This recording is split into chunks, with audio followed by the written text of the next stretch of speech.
عزت حاصل کرنے کا وظیفہ۔ بسم اللہ الرحمن الرحیم۔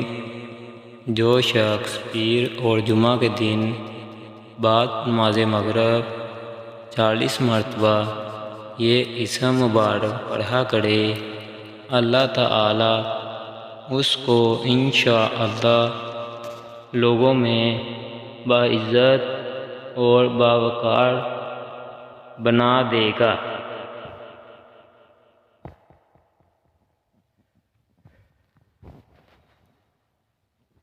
المعز،